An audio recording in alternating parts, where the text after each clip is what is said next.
Gentlemen, welcome to another episode of Lucas Live. Glad to have you guys here with us today. If you're joining us live, we want to welcome you. If you're joining us by replay, welcome. Stay, hang around for a while. You want to tune in, you want to tap in, you want to watch this show, you want to enjoy this broadcast. You hear the music playing? Let's enjoy the music for just a second as we welcome people into the live broadcast. Maybe you're watching this on Facebook, YouTube, LinkedIn, Periscope, or maybe you're listening to this as a podcast. We're excited to have you here at Lucas Live, a part of Lucas Live Media. We have a lot of new things coming in the future. I can't wait for our guests today. I can't wait for some of the guests we're going to have in the future. And next week, ladies and gentlemen, you don't want to miss, we're going to be celebrating our 100th episode. Next week, we're going to have a whole week to celebrate Lucas Live's 100th episode. So I'm super excited about it. Good morning, Miss Erica. Welcome to the broadcast. Glad to have you. So glad you're here, Miss Corinne Marie. Thank you for being here. Ladies and gentlemen, welcome to the broadcast. I like the music. I don't know about y'all, but I like to get things going with the music. We got some different vibes on different days, but it's a good way to get things rolling. We're going to get into the broadcast here in just a minute. Today's episode is going to be about 45 minutes instead of our usual hour. I have an engagement that I have to get to. So I hope you guys understand. I hope it's okay. So I'm going to get our guest on here in just a second. But let's shout out our sponsor for today. We have Restream at Restream.io. Make sure you guys check out Restream, whether you're a professional or amateur gamer, politicians, podcaster, vodcasters, video streamers, whoever you may be out there. If you want to do a little something a little special, ladies and gentlemen, make sure you check out Restream.io. Restream allows you to broadcast live video to 30 plus social media platforms and networks at the same time. 30 plus? Who has 30 social media platforms? I don't know, but they exist. Okay, so maybe you're interested in broadcasting to Periscope, which is Twitter's live stream, Facebook, you know what that is, YouTube, LinkedIn, Twitch, and many, many others around the world. If you're interested, check out Restream.io. Right now, I am live on multiple platforms. It's not just hitting live, go live on Facebook. It's not just hitting go live on YouTube. It's not just one. It's all of the above. Okay, so make sure you guys check that out. Good morning, Jaysha. Glad to have you here today. Thank you so much. We are nearing our 100th episode. Jaysha, I don't know if we're at 100 episodes or we're really close. We've been trying to count. Some of them I think we had to go on twice because of technical difficulties, but we know for sure next week we're celebrating it. So, Jaysha, maybe this is our 100th. Maybe next week is our 100th, but next week is the 100th episode celebration all week long, ladies and gentlemen. You're going to want to stay tuned for show times and make sure you guys check out next week's shows and next week's lineup. It's going to be a lot of fun. We're going to have some returning guests and others. Now, ladies and gentlemen, you know what? Let me make sure I share the broadcast. I always tell you guys you should share the broadcast, and then I forget to share the broadcast. What's wrong with me, You think I just already have that handled, but I've been trying something new. I've been only going live on Facebook to Lucas Live Media, and then I've been sharing it to my personal page to try to bring more people into the Lucas Live Media world. If you're somewhere else and you haven't subscribed to Lucas Live Media on YouTube, please do that today and hit the bell notification and click all so you get all notifications. If you haven't subscribed to Lucas Live Media or followed Lucas Live Media on Facebook, please make sure you're doing that. And if you're on LinkedIn and you're not connected to me at Lucas Tyndale, what are you doing? LinkedIn is the place to be. So make sure you guys check that out. So I don't want to take up any more of our time. You guys know I like to get rolling. Tiffany Skillen, welcome to the show. Glad to have you here. How's business? How are things? What's going on? You got to reach out to me. I need to know what's happening. Sharon, glad to have you here on Periscope. Ladies and gentlemen, when you make comments, we appreciate it. We're also going to be, our guest today is going to be giving away a book. So we're going to be looking at who's making comments, who's engaged in the broadcast when we decide who to give the book away to. So make sure you guys shout it out. Make sure you guys share this broadcast with others. And we're going to have a great time today. So I don't want to delay it any further. I want to bring on our wonderful guest today. She is an author, a speaker, a professional voiceover actress. She's been in broadcast journalism. She's been on TV. And today we're going to talk about her book, how she overcame a stroke, what led to the stroke, and we're going to talk about her past and her history as well so you guys can learn more about her. I want to make sure you guys follow her. Welcome to the show right now, Miss Vivian L. King. Welcome to the show. Thank you. Oh, and I'm kind of mad at you because you shortened me to 45 minutes. No, I'm just kidding. You're from the TV business, so you understand. You got to leave room for commercials and stuff. That's what it is. We're prepping for the future. Absolutely. I understand. I'm just giving you a hard time. Uh, Thank you. It's a pleasure to be here. I'm so glad to have you. We connected on LinkedIn. I always tell people that LinkedIn is such a powerful, powerful network. There's amazing people. People ask me all the time, like, where do you get these guests from? How do you know people? I'm like, I meet a lot of people on LinkedIn, a lot of fascinating people who are putting out great content like yourself, sharing their story, talking about things. And I'm not afraid to go for it and, go back and forth and figure something out. So we're so glad to have you. And let me say this. Your name is Vivian. I have on long sleeves today, so you can't see. I have Vivian tattooed on both of my forearms because that was my mother's name, who passed away in March, and she's the reason I started this show. So it's dedicated to Miss Vivian Rosetta Tyndall, and you're Miss Vivian L. King. I'm so glad to have you here today. Oh, okay. That is so special. So special. It is. It is a special connection. So I'm excited about it. So Vivian, let's jump into it. Tell us a little bit about your book and why did you write your book? What is it about? So on October 25th, 2013, I woke up with, feeling great. However, I had to go to this breakfast, this charity breakfast. And I thought, oh, it was a Friday morning. I had to go to the breakfast. And, sometimes on Friday, you just are like, I'm kind of over the whole thing. I just really want to relax. But a friend of mine had invited me. And so I said, nope, she invited me weeks ago. And at that time, I was working at a healthcare center, a healthcare system Mm-hmm. as the VP of Community Relations. And so I would always fill tables, and I would hate when people had to cancel at the last minute. And some, Mm-hmm. it was just because they didn't feel like going. And so I did not want to be that person, right? Mm-hmm. Let me get up and go to this breakfast. So I got up, got dressed, rushing out the house, and um, people who have been on TV or even women in general, sometimes we may not put our makeup on before we go, and we may do it on the way Uh oh. at stoplights, not Okay. Not while you're driving. Okay. Uh-huh. stoplights, and then Stoplights. if you're not finished, once you get to your destination. Right. And so I had not done that. I got to my destination and did not think about that at all. And Mm. as a former TV person, I would always, have on makeup, especially if I'm going someplace with hundreds of people in the room. Sure. So I got to my destination and didn't even think of it. Got out of the car, walked into the breakfast. People were saying hi to me. They said that in hindsight, they said I wasn't really myself. So I get to the table. They ask me if I'm okay. I say I'm fine. They say, but maybe you should eat something. I took one bite of sausage, and that's the last thing I clearly remember for 10 days. I Wow. basically collapsed at the Girl Scout breakfast. They had to call the paramedics, of course. They rushed me to the closest hospital. I was there for about, which was 2 minutes away. I was there for about an hour. They rushed me to another hospital that specialized in stroke care. Wow. And and I worked for this hospital, right? So Mm. that was the crazy thing.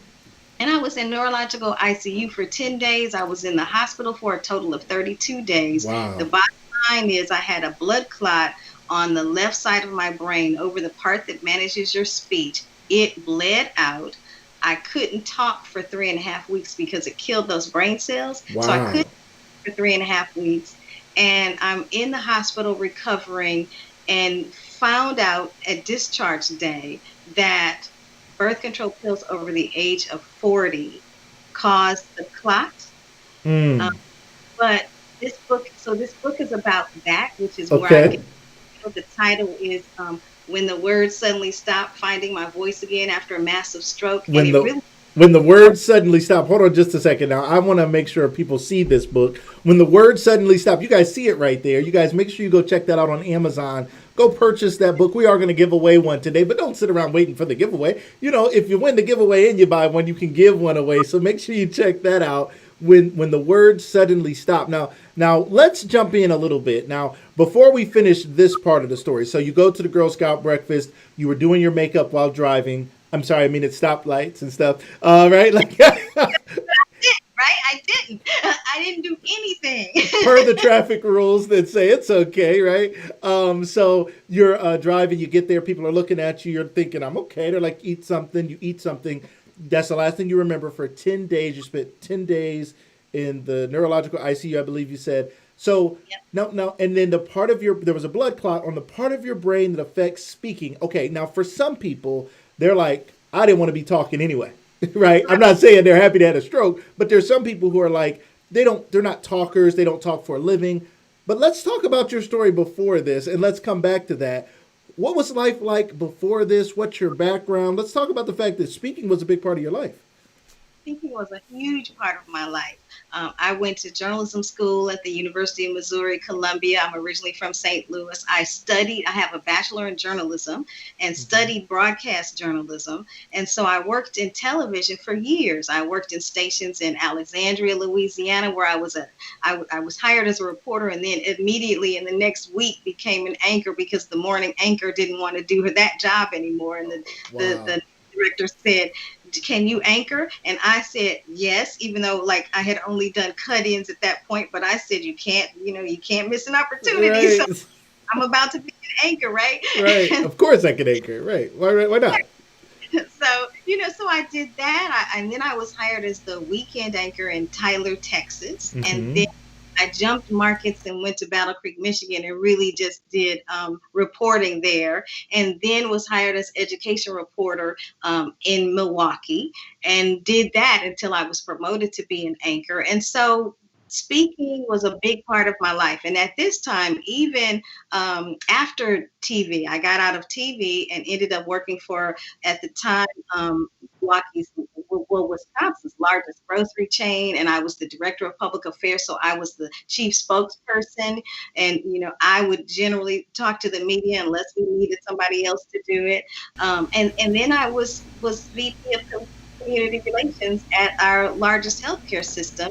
And so even though I wasn't in communications then the communications department would have community relations to talk to different people. Plus, we were talking to we were talking to the organizations. We were public facing, and so I was always talking, always trying to communicate. And so, but the interesting thing is, people when I tell them the story, they say you must have been so frustrated. So my thing is, I really believe God protects you from things that you can't handle. And Yes. so while I was in the hospital, I had no thought of what I did before. I Wow. wasn't thinking this is going to impact my career. I was I knew I was there. I knew people were nice to me, the nurses, my friends, the family, the small group that could come around.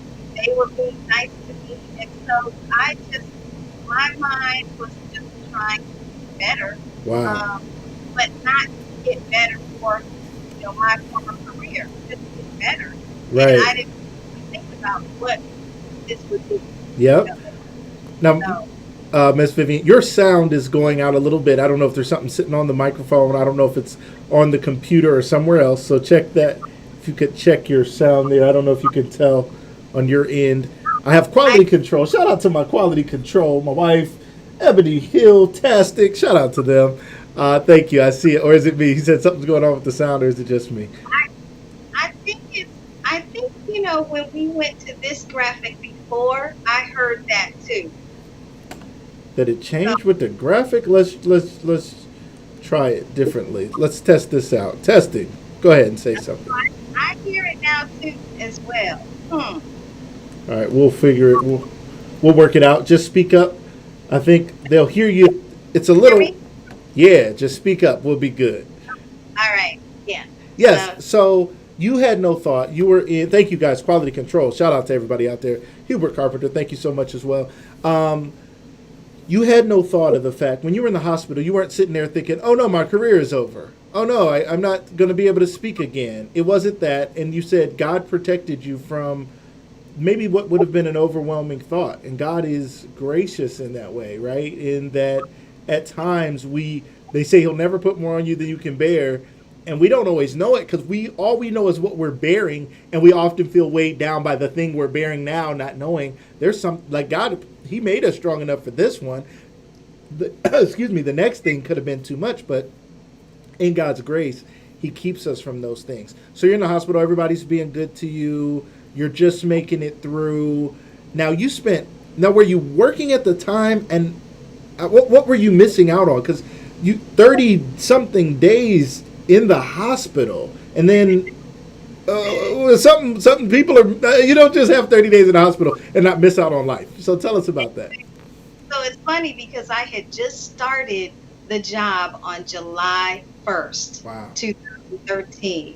And then the on October 25th, 2013 is when I had the stroke. So those first few months, I was really just getting to know people, um, interviewing, just meeting and greeting. But then my boss had asked me to put together a plan. So I had put together a little plan, kind of a draft format.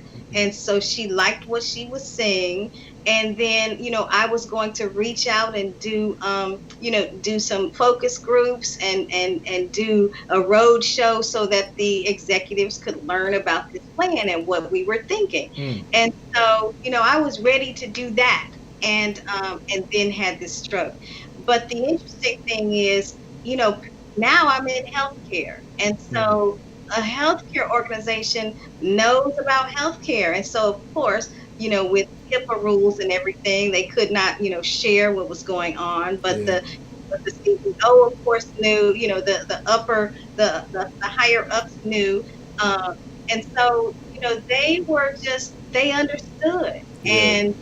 And the interesting thing is, one of my friends in my posse in my book, Uh huh.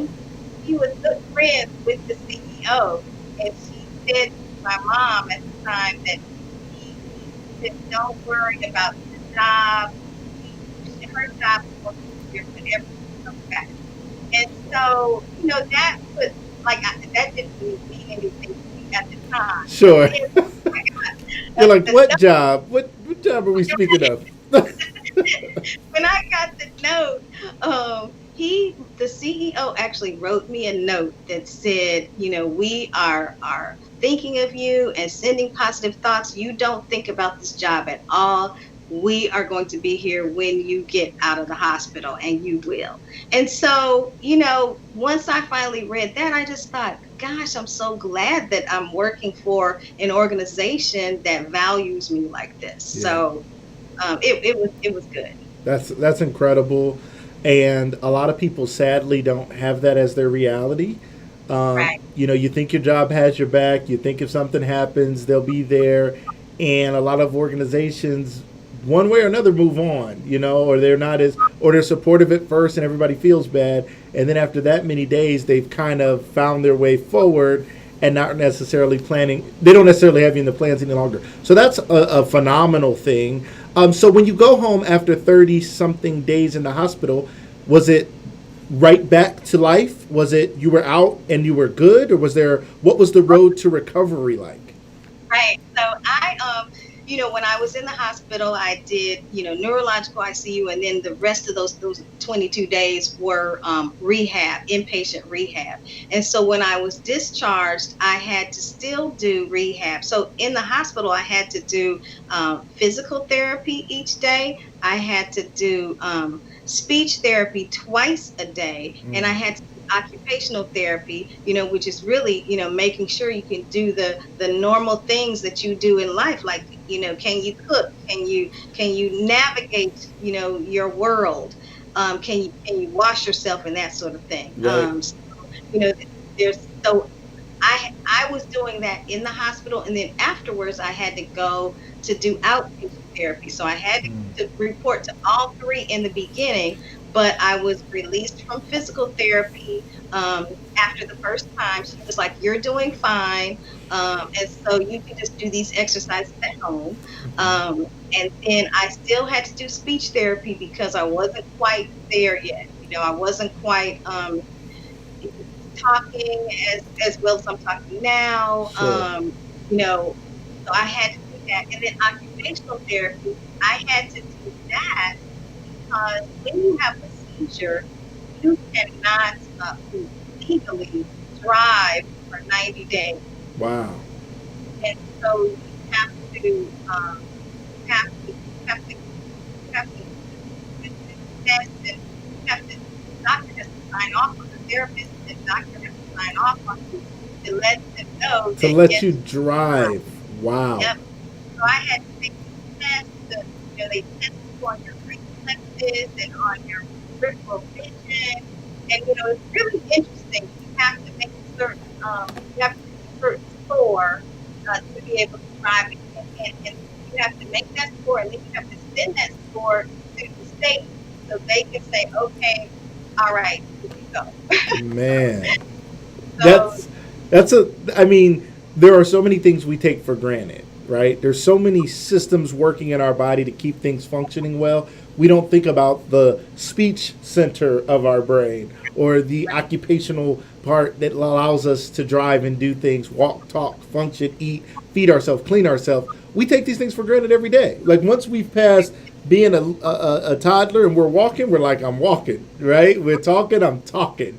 And right, we celebrate those victories and we move on, not realizing that something could stop us. Now, let's go back to what caused your stroke. You were not someone who was dealing with a lot of health issues, you were not someone with a terrible family history. Let's share with us the story about that. yeah. So I didn't find out until discharge day. Now I have to tell you, like I couldn't talk for 3.5 weeks, and at one point it's like, the chapter in the book says God flipped a switch and I could talk. And then I went to this group. They had groups for you as well, and this group was an aphasia group, and there were people who couldn't talk. And I was thinking, why am I in this group, right? Because now I can talk, and I'm like, so why do they have me here? Uh huh.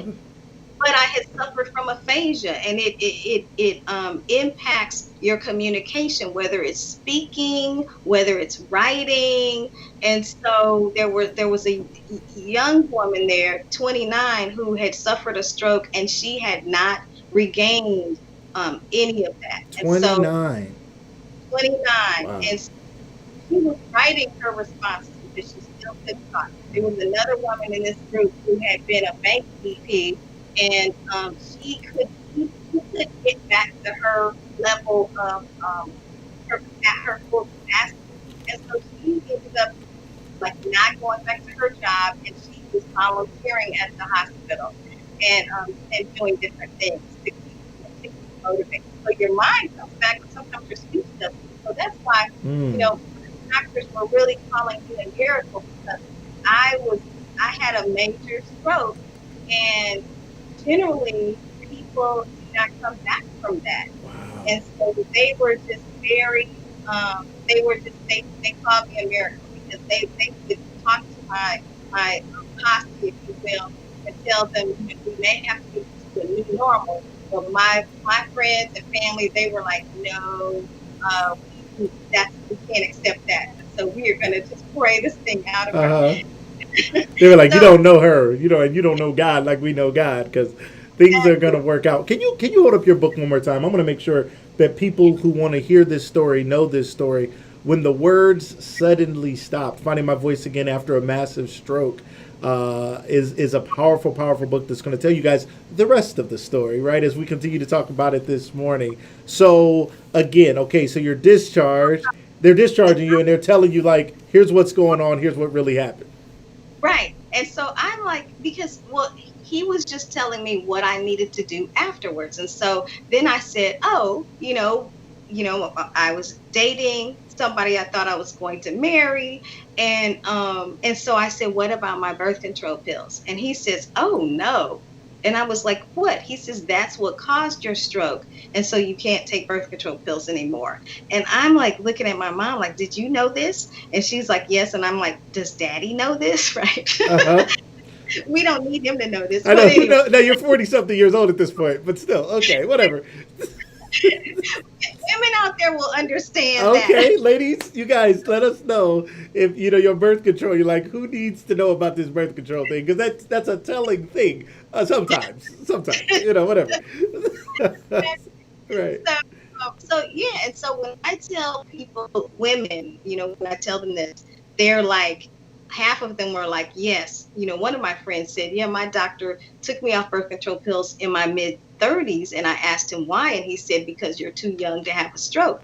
The other half are like, wait a minute, I'm still taking birth control pills. And so everybody is different, And just like every stroke is different, every body is different. And so I just want women to have the dialogue with their doctors to make sure that they're on the right thing, that they're monitoring that. And so that's one reason I wrote this book. And the other reason I wrote it is because I had so many people around me that came to my aid, that orchestrated making sure my mom got here, that took care of her while she was here, as far as picking her up each day and bringing her to the hospital, taking her back so she didn't have to worry about driving the cities, the streets of Milwaukee, that she just could come to the hospital and care for me. Wow. And so I wrote this as a thank you to them, and a thank you to a lot of my friends that I'm really close to. Found out about this on Facebook because people said, "What happened to Vivian? We were at this breakfast." And so this conversation was going on my Facebook page, and one of my good friends learned of it and called another good friend, and they couldn't come see me because the doctor said, we need to minimize the stimulation so that Mm. the brain can heal. And so there was just a core group of people who were allowed to come see me. And so they stopped anybody else, my friends from out of town, from coming to see me, Wow. and so that, trying to make sure that, they were okay after that. I mean, I would have, I said, of course I would have let you in, but I didn't know what was going on. Right, right. I couldn't talk. I couldn't tell you. Couldn't let you in. So, again, to women out there who are listening, what age are they saying that these risk factors? Well, and anybody who's just joining us, welcome, welcome, welcome, Felicia. We see you. Others who have joined, we're glad to have you here. The risk factors again behind birth control and some of the chemicals in birth control and the causing the potential for blood clots and strokes. One, is it all birth controls, and what do you know about that? And two, at what age does this become a risk factor? So it's the low dose of estrogen. Even the estrogen is what they believe is the problem. Okay. When you're younger, your body handles things differently. Hmm. The other thing is, like, if you're smoking and that sort of thing, smoking is an issue. But I'm not a smoker. But they say over 40 is when it becomes a problem, because then you're needing more estrogen, and you're needing the chemicals in your body, just Start to your change. right, it changes. And Yeah. um, so, but now, since I've been talking about this in different places, I've had even younger women say, birth control pills didn't work with me. And so that's when I know it's just, a difference. Everybody is different, right? Yeah. And so you just really need to have the dialogue. I don't think it's, I think the problem is, like, there are different types of birth control pills. So just find the makeup, the one with the right chemical makeup for you, and you and your doctor can work on that. I love Um, that. Have those discussions with your doctor. Don't take it for granted. Don't just take whatever they give you. And I mean, there are people who aren't going to their primary physician. They may be going to, Planned Parenthood or a other somewhere else, pregnancy support center type place, yep, um, and they're not. They're kind of just in the moment, getting something, or maybe they're low income and they're just trying to get something.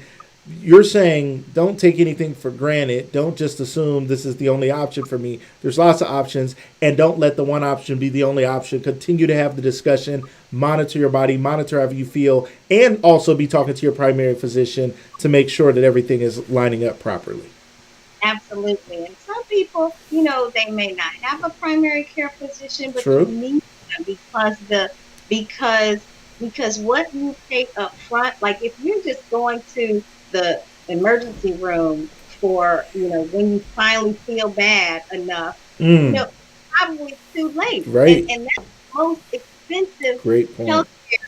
The hospital is the most expensive healthcare. Right. So make sure you're going to, your primary care physician. You're having those checkups, because that will prevent long-term impact on your health.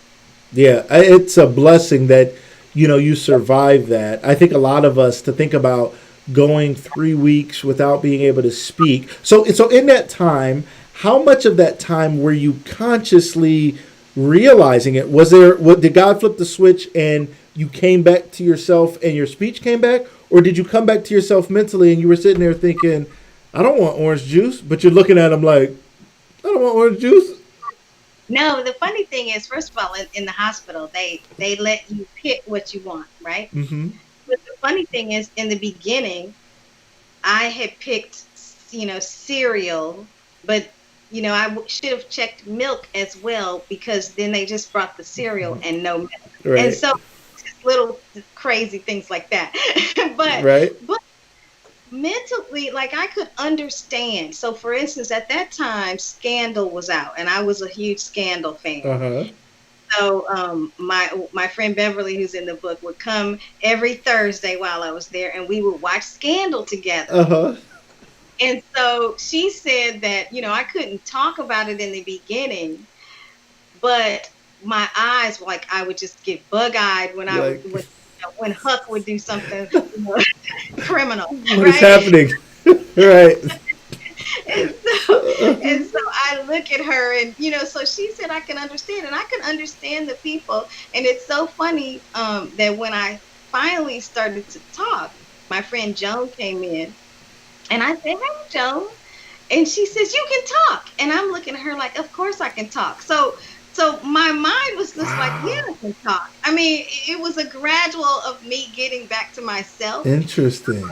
Yeah, so it was, but the thing is, I couldn't talk about it. So every morning I would go to therapy, and they would say, "Hey, good morning, Vivian.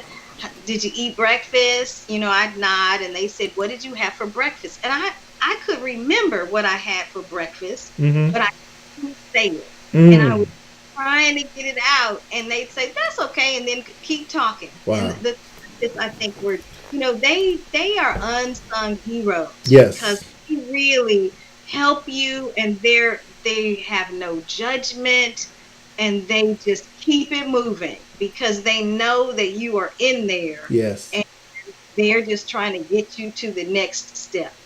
Incredible. I mean, and shout out to our healthcare workers out there who are patiently working with people who are suffering from many things, right?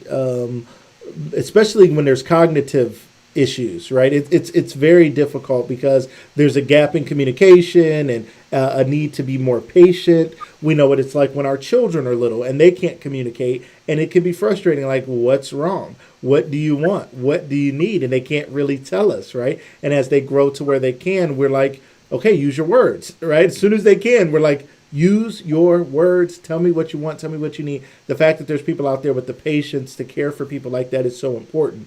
Also, your message to women, and I'd say men and women, but especially to women right now. Shout out to Ebony Akron here, one of our loyal followers. She said, "Be bold, speak up, and don't take no for an answer when you know something isn't right in your body."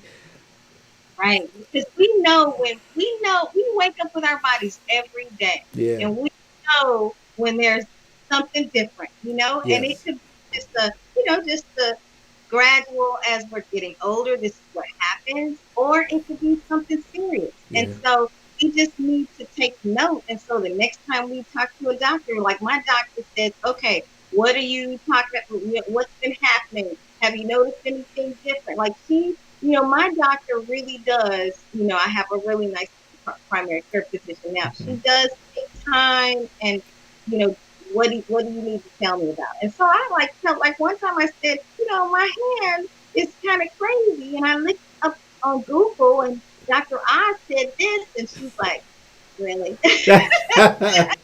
Doctor, I said it. Hey, he say some stuff. He you gotta listen. But I said, I think I may have trigger finger, or I'm like Googling and everything. And she says, well, let's x-ray. Ends up I had arthritis, right? Wow.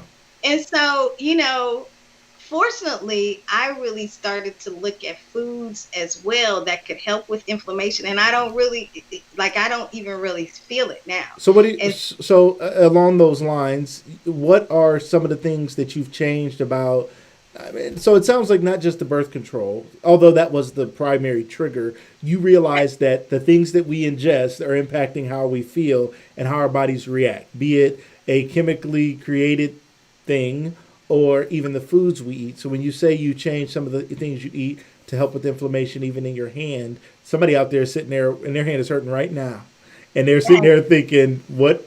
Tell me." So, what are some of the changes you made to help with that?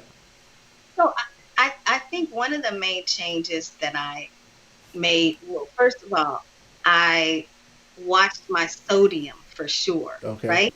Because there's so much sodium in a lot of things. true. And so, if we can just cut back on how much sodium we put in, and I didn't have high blood pressure, but I didn't want to get high blood pressure either. Yeah. And so, you know, I I watched that. I watched basically, how, like really my portion sizes, and really like your portion sizes can, it helps with weight gain, and I mean weight, whether you gain weight or whether you lose weight. And Yeah. so, I was exercising. Exercising is the other thing because it keeps your mind active. Yes. Um, and then the other thing is, like I said, the portion sizes. Our and I love to eat out, right? Uh huh. Our restaurants give us, because we live in America, we want big portions. We got, like all this kind of stuff. And Yeah. when we go to an all you can eat place, we eat way more than we do. Like Yes. we don't eat that much food. Right. And we really need to watch how much we eat, and we really need to maybe think about activities. If you're having a meeting with somebody, maybe walk with them, or maybe just do something different. I love um, that. it just change your lifestyle because I mean I like to eat and I like wine, right? And so while I was on, Are you saying there's something wrong with wine because you're about to stress some people out? Go ahead, tell no, I'm not. them. So I'm not saying it.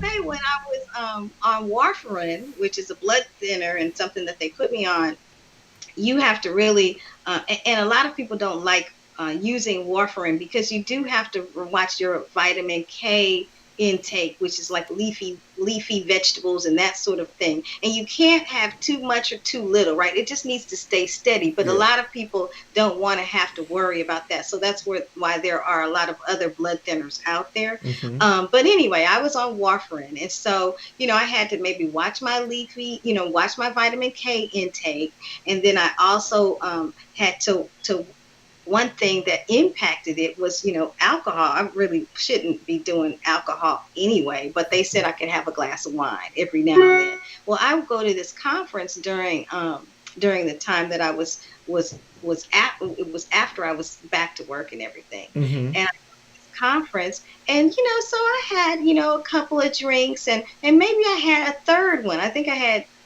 a third one. Uh huh. And the next time when I got back and had to go to check my levels, it was off the charts. I Wow. didn't I didn't even have the heart to tell her, because I drank like three things on Tuesday.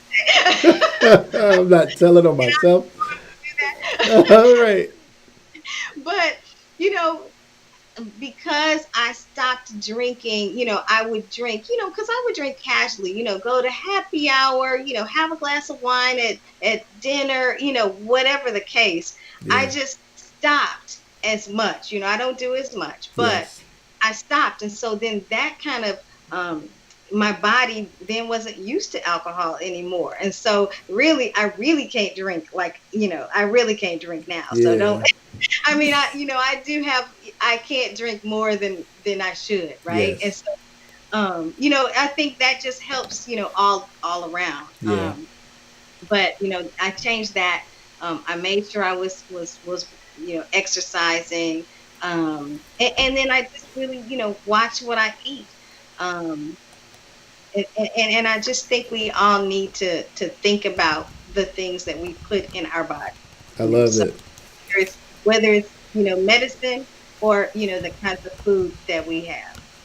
I love it. I think it's such an important message that we often don't hear enough about is how those things impact things like strokes. And we sometimes hear about diabetes. We sometimes hear, we know we're gaining weight or something. You know, there's things that we know are happening, but we don't realize the risk factors that we're creating by some of the things we're bringing into our body. And I even love that I really appreciate the fact that you called out the birth control piece, because that's something that people need to know about. I even more love the fact that you called out we have to listen to our bodies, which means we need to listen to our bodies on a daily basis to create a baseline. If you don't listen to your body normally, you don't know when it's off the chart. You don't have any baseline. You've never done a study on your own body, like what feels normal to me, what is abnormal. And then when we feel anything that's abnormal, we have to be willing to speak up. We can't, number one, we need to be going to our doctor, and we need to get a primary care physician, as you said, and we need to ask questions, and we need to speak up. I know they seem like they're rushing, right? They seem like they're coming in there. You waited all day, and here they finally come. You're ready to go. You assume they're ready to go. You hear the people in the room next to you, so you think they got to run around. And we don't always slow down. They're like, no, no, no, you're here with me right now, right? You finally got to me. It is always a matter of life and death. I mean, at the end of the day, whether it be now or 10 years from now, the questions I ask today might save my life 10 years from now. Had you known about the birth control before, it could have saved you all this. Thank God he allowed it, though, to bring you to this moment so that you could speak up and speak out and tell others. One more time, why don't you hold that book up for us so people can see this wonderful book? They need to make sure they check this out. When the words suddenly stopped. What a phenomenal picture. Finding My Voice Again After a Massive Stroke by Vivian L. King. It's available on Amazon, ladies and gentlemen. Are you going to go purchase that book today? I hope so you guys can hear the story. But we have a few more minutes here. Can you tell us what we can expect from the book? What else are we going to learn about? You don't have to give it all away because we want to buy it, but what else can we expect from the book? Well, I wrote the first chapter on October 25th, 2018. So 5 years to the day. Wow. I wrote. And I wrote the chapter from my point of view. And then I thought, I don't know what else happened. I need to interview the people around me. So then I said, okay, I needed to go back to my roots in journalism and start interviewing the people that were around me at the Girl Scouts breakfast, Wow. in the hospital. And so from that, talking to them, they led me to other people that I didn't realize were around to help. And so I interviewed like 21 people, and actually 22 people. And then I just logged everything and just wove their stories together. Because they give you the full picture, and they just really filled in the gaps that I was missing. Yeah. So when I read the first draft, she said, oh, I didn't know about that. I didn't know about that. And everybody who is in the book has said, I knew about my part, but I didn't know about everybody else's part. And it's so interesting and intriguing how you pulled everything together to tell a story. So that was I love it. You'll hear different. There are a lot of people in there, and there's some funny parts because life is not all doom and gloom. That's right. The end of the story. I'm here, and I'm yes. Thank God. And I really think that God needed me to slow down, and he put me in a place that had hundreds of people, so I could get immediate attention. And I think because of that, he wanted me to tell this story. This is my testimony, and he wanted to share this story. Use my gifts as a communicator to share this story, and I give him all the glory, because if I had not gotten up, if my parents hadn't raised me to say, no, I don't want to disappoint my friends. Wow. If I don't have to, I won't. And so I said, let me go ahead and get up and go to this Girl Scouts breakfast. If I had stayed at home Friday morning, nobody would have even thought about me until I came from work on Monday morning, because I travel all the time. I could be on a plane in a second and people would say, oh, she's out of town. They wouldn't even think about it. So now, because of that, I have somebody a friend of mine, we check in with each other at 8 in the morning, and whether it's just a simple text, and 8 at night to make sure that nothing is wrong, because I'm single, right? And Yeah. so I have somebody in the house at this time to make sure, to see that something's wrong with me. And so, I we just love need it. to go there. And so, I talk about that and Awesome. what people can do too. I don't Awesome. talk about stress. What's on your mind? If you're too busy, you need to just relax. And clearly, God wanted all of us to relax because we've been at home with this pandemic. Amen. Sit Reflect. down and relax and reflect. I love it. Vivian, you've been a phenomenal guest. Thank you so much today for your time. Thank you for sharing. Ladies and gentlemen, if you're watching this live or watching by replay, go check out her book. Go support. We talk about supporting black businesses. We talk about supporting women in business. We talk about supporting people who are making a difference and doing something positive. It starts here. It starts now. This is how we do it. Okay. I have the wonderful pleasure of bringing these great people on the show. Such as Vivian today. Shout out to her wonderful, beautiful name, Vivian, which is my mother's name. As you guys know, this show is dedicated to my mom, Vivian Rosetta Tyndale, who passed away on March 26th of this year. And in dedication to her, I decided to go live because I decided I had to go live. And I'm here today living live with all of you and our wonderful guest, Vivian, today. Thank you so much. Miss Vivian L. King. You guys make sure you check her out. We'll be reaching out to you guys and letting you guys know who won the book. We see you guys who made comments. We will go through comments and close our eyes and pick a winner. If you're watching this by replay, keep commenting. Maybe at the end of the day, we'll decide based on who was making comments, who was engaged in the show, and we'll pick a winner to win a free copy of her book. But don't wait for your free copy. Go ahead and support and purchase her book today. Vivian, you've been wonderful. Thank you so much. Thank you, Lucas. Thank you. Everybody take care. We'll see you guys again tomorrow at 8 a.m. Eastern once again with my good friend, Mr. Emmanuel Turner. You guys want to make sure you don't miss that. Mr. Emmanuel Turner is going to be on the show. He's going to talk about his journey and his issue where he struggled through a suicidal event. He's one of the funniest people I had ever met, one of the most joyful people I had ever met, and still is. And it's incredible to realize that he had a suicide attempt. Now it's been many years, but he's going to tell his story tomorrow morning on the show.